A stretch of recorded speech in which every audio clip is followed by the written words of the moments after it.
¡Hijo de perra, desgraciado! ¡Pagarás lo que me has hecho! ¡Esto no se me hace a mí! ¡Doctor, suéltenlo!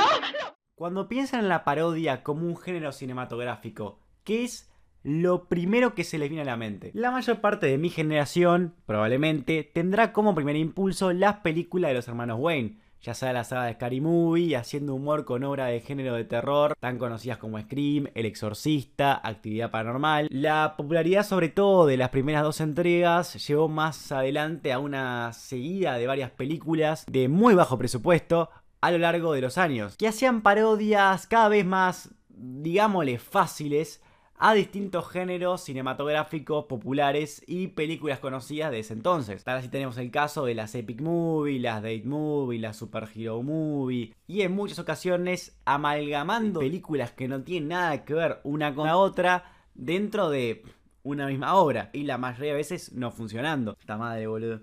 Estas porongas hace que me resfríe. Y algunos de los principales culpables de esta tendencia tienen nombre y apellido, que son Jason Friedberg y Aaron Seltzer. Sí, los nombres no me los acuerdo bien. Lo que quiero llegar con esto es que la percepción que se tuvo de la película parodia, sobre todo dentro del cine hollywoodense, fue mutando y variando con el pasar de los años.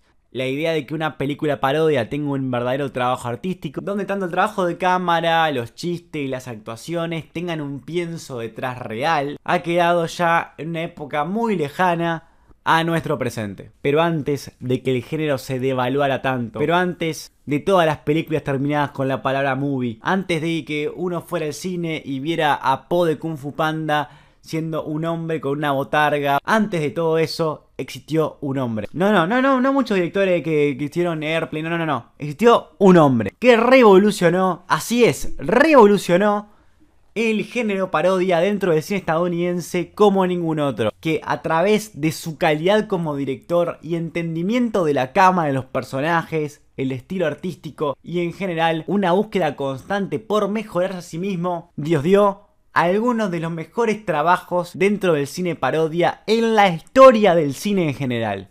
Así es, estoy hablando ni más ni menos que de Mel Brooks. Mel Brooks, lo dije mal. Hablar de este hombre y su carrera requiere abrir un mapa que tiene muchísimas conexiones y va por muchísimos lados. Estamos hablando de alguien que trabajó en teatro y fue exitoso como escritor para televisión, previo a incursionarse como director y luego actor de sus propios trabajos. Y por esto vamos a explorar su filmografía y sí, por supuesto, vamos a buscar qué caracteriza el cine de Mel Brooks, cómo fue evolucionando de película en película, qué obras ha adaptado y cómo las ha adaptado, qué temáticas se pueden ver repetidas de película en película, o hasta cómo su propia vida personal de cierta forma influencia un poquito en sus trabajos y cómo escribe a los personajes. Aunque tampoco se crean que esto es una cosa que diga, no, el loco tuvo trauma de chico con que, no sé, le cayó un meteorito y todos sus personajes tipo le caen meteoritos. No va tanto por ahí, es un poco más sutil, pero está ahí. Por sobre todo, vamos a explorar su amor por el cine y su amor por las películas que él mismo parodia. Pero para hacer todo esto necesitamos dos cosas importantísimas. Necesitamos saber dos conceptos. Primero, ¿qué carajo es una parodia? No solo como género cinematográfico, sino como concepto. ¿Y cuál es la historia de Mel Brooks? Sus creencias, forma de vida, dónde creció, con quién se juntó, quién eran sus amigos, para poder entender por qué tipo su propia forma de ser y su propia visión sobre el mundo termina estando plasmada en las parodias que él hizo. Claramente ambas cosas son muy abarcativas, pero necesarias para tener una base con la que poder arrancar a entender su obra. No porque sea muy compleja, justamente lo que él más quiere es que nos divertamos con sus películas y no mucho más. Pero la comedia es una cosa complicadísima de hacer y que más que dedicarle algo de cariño analizándola. Y esto va a ser larguísimo como Esperanza de Pobre, así que vamos a ir lo más rápido posible. El 28 de junio de 1926 en Brooklyn, Nueva York, nació Melvin James Kaminsky. Ahora sí va la mierda, ¿no? Una de sus primeras inspiraciones dentro del mundo del teatro puede ser atribuida a Boris Tomaszewski, un cantante y actor que destacó en el teatro yiddish. El Yiddish es un teatro judío. Este probablemente fue su primera gran inspiración para el modelo de actor, manager, director, productor. Esta idea de actor-director es muy importante remarcarla, ya que el trabajo en los dos roles de forma simultánea es algo que Brooks haría durante toda su filmografía y ayuda a introducir la influencia del actor en la creación e interpretación de sus personajes. Su primer impulso para perseguir una carrera artística sucedió en 1935 luego de salir de ver la obra Anything Goes. Y citándolo directamente, en el camino a casa, lleno de emoción por el show, me decidí: entraré en el negocio del espectáculo y nadie me detendrá. Comenzó en el teatro en el rol de ayudante, en especial a comediantes, y en este contexto formó una amistad con Sid Caesar, otro humorista con una carrera en ascenso, que ayudaría a Brooks en la búsqueda por ganarse la vida en el espectáculo.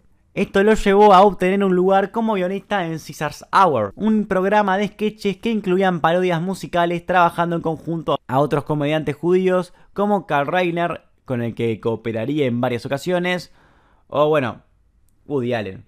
Probablemente su mayor éxito antes de entrar en el mundo del cine fue la creación junto a Buck Henry de la serie Get Smart, o como nosotros lo conocemos en Latinoamérica, el Super Agente 86, el temible honorario del recontraespionaje. El Superagente 86, temible operario del recontraespionaje, que tuvo una adaptación en los 2000, protagonizada por Steve Carell, que bueno, no está buenísima, pero es una peli muy simpática que tiene parte de la esencia de la serie original. Esto también es un paso importante para entender las bases de Brooks a la hora de escribir ficción. El Super Agente 86 ya cuenta con varios de los elementos paródicos que luego Brooks explotaría en sus propias películas. Tenemos el uso de un género muy conocido como sería las historias de espías, agarrando sobre todo a James Bond y mezclándolo con otro tipo de historia también que está relacionada, como es el caso de la historia de detectives, tomando a otro personaje muy famoso de referencia como sería el Inspector Clouseau. Y qué pasaría si un personaje muy torpe y muy estúpido tuviera que enfrentarse a los desafíos que se enfrentaría James Bond si no tuviera casi ninguna de sus habilidades, pero de alguna forma todo le sale bien, como si el tipo tuviera todo siempre bajo control, teniendo la oportunidad de parodiar muchos de los artefactos de James Bond, pero a un tono más absurdo, como lo sería el zapatófono. Brooks buscaba constantemente agarrar dos elementos que parecen dispares y fusionarlos para hacer comedia. Su primera película, The Producers, de la que hablaremos en breves, rebosa de varios elementos que serían intrínsecos en gran parte de su filmografía, incluido la idea de hacer que dos productos de mundos distintos se unan, basada en el guión para una obra de teatro que Brooks nunca pudo lograr llevar a cabo. Relata cómo dos productores hacían su máximo esfuerzo para crear la obra de teatro menos exitosa posible en la historia de Broadway y hacerse ricos con el vacío legal que existe en el préstamo para producirlo. Estrenada en 1967, no solo fue el debut de Mel Brooks como director de cine, sino también el primer protagónico de, en ese entonces, el desconocido Gene Wilder. I'd also like to thank Gene Wilder. Thank you very much. Que comparte pantalla con Zero Mostel. Pero pará.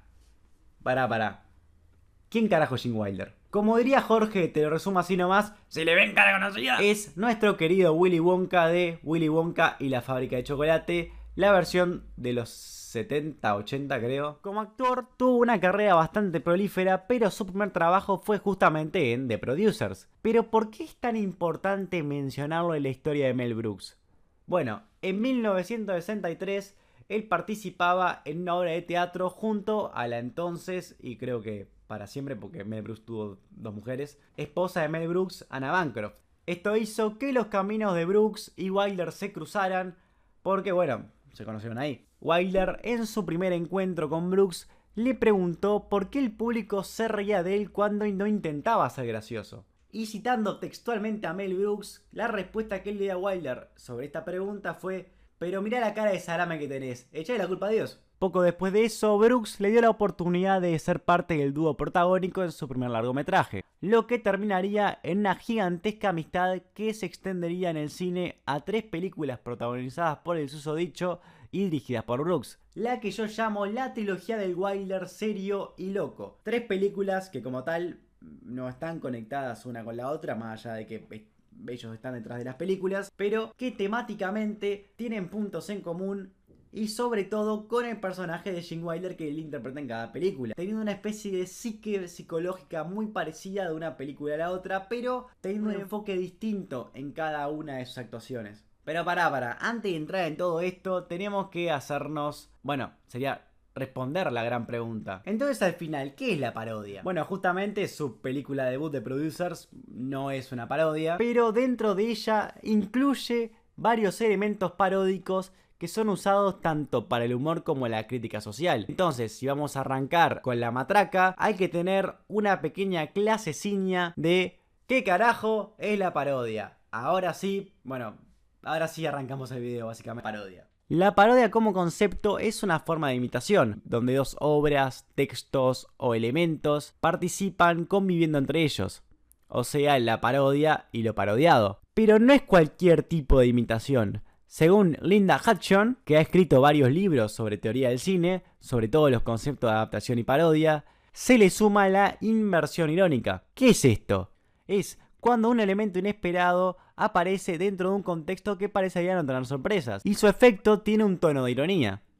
Por ejemplo, una situación de inmersión irónica sería que, por ejemplo, un presidente está dando un discurso presidencial frente a sus allegados y personas que de su partido votante, cuando uno del partido opositor aparece con una bazuca para matarlo. Cuando dispara la bazuca está llegando hasta él, el guardia de seguridad se tira para salvar al presidente, lo salva, pero cuando se tira arriba de él termina quebrándole la columna y dejándolo paralítico. La parodia toma elementos reconocibles de otro lugar y luego les da ese giro. Esto puede tener tanto fines humorísticos como de crítica. Pero si llevamos estas ideas al mundo del cine, inevitablemente nos vamos a la comedia. La parodia y la comedia están hechas el uno para el otro. La imitación y el componente irónico es una generación de risa que ha estado toda la vida. Entonces la parodia en el cine es una forma de imitación irónica que toma textos, eventos, personajes y los repiensa para darle un nuevo sentido. Pero ahora, elementos paródicos hay en 1000 películas. Por ejemplo, hablando de Scary Movie, la película entera es una parodia directa a Scream, pero Scream por sí mismo tiene elementos paródicos y autoconciencia hacia otros trabajos. Las comedias de Mel Brooks no son solo parodias que referencian a cosas populares, son mucho más que esos, son películas completas. A la hora de intentar adaptar y reírse de otra obra, no solo intenta hacer chistes sobre ella, sino que la entiende, la busca homenajear de toda forma posible. Hay un amor de verdad detrás del trabajo que está siendo parodiado. Mel Brooks adapta de forma directa y clara películas, géneros, filmografías, libros o estilos y se introduce a fondo con que cada elemento de su obra sea tanto homenajeado, adaptado, riéndose o reinterpretando las obras adaptadas. En este caso, la risa viene tanto del esfuerzo por ser lo más fidedigno posible a esas obras, o sea la imitación, y que al mismo tiempo al quiebre que genera la reimaginación de esas historias, ya sea a través de gags visuales, diálogos, modificaciones a la narrativa de la historia original para darle un nuevo significado, como sucede por ejemplo con Young Frankenstein, que fusiona tanto como una secuela de Frankenstein y Bride of Frankenstein, una reinterpretación del libro original de Mary Shelley, una adaptación cómica del personaje y parodia directa de las primeras dos películas, además de contener elementos narrativos que son extraídos de las secuelas posteriores del personaje. Por eso digo yo que una película parodia debería ser mucho más que simplemente burlarse o reimitar escenas populares o agarrar personajes populares y meterlos en cualquier tipo de contexto únicamente para hacer chistes boludos. La parodia es mucho más que eso. Tiene que haber un trabajo de investigación,